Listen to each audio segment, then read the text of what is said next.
Hi, boys and girls. Today we're reading the book It's Mine, a Fable by Lionni.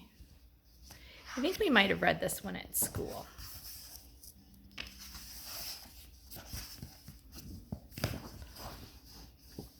In the middle of Rainbow Pond, there was a small island. Smooth pebbles lined the beaches, and it was covered with ferns and leafy weeds. Do you see that right here?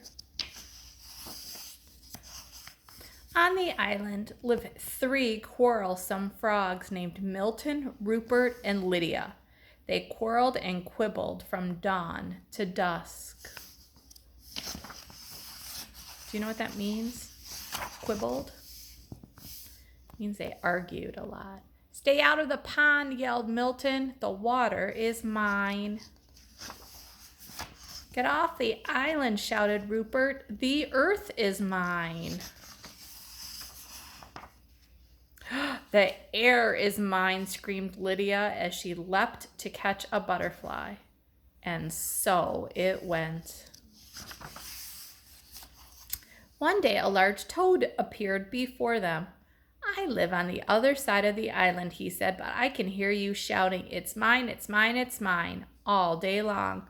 There is no peace because of your endless bickering. You can't go on like this." With that, the toad slowly turned around and hopped away through the reeds.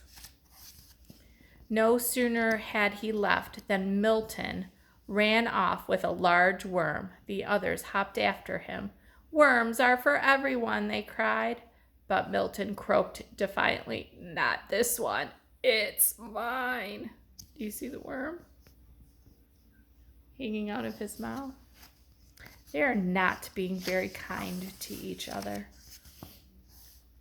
Suddenly the sky darkened and a rumble of distant thunder circled the island. Rain filled the air and the water turned to mud. The island grew smaller and smaller and smaller as it was swallowed up by the rising flood. And the frogs were scared. Do you see them?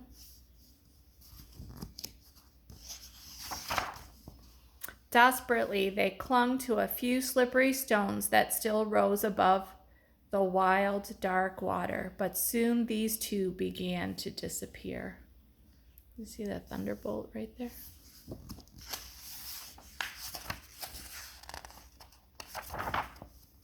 There was only one rock left, and there the frogs huddled, trembling from cold and fright. But they felt better now that they were all together, sharing the same fears and hopes. Little by little, the flood subsided, and the rain fell gently, and then stopped altogether. But look, that large rock that had saved them was no rock at all. What was it? "You saved us," shouted the frogs when they recognized the toad.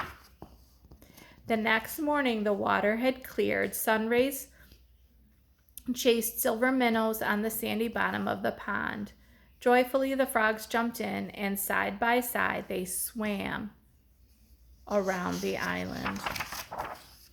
Together, they leaped after those swarms of butterflies that filled the air.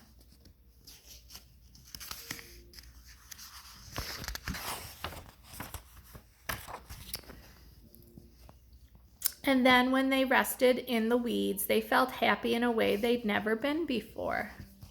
"Isn't it peaceful?" said Milton. "And isn't it beautiful?" said Rupert.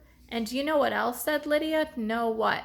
the others asked. "It is ours," she said.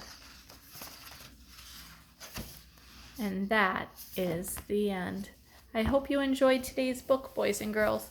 I'll read another one tomorrow. Bye.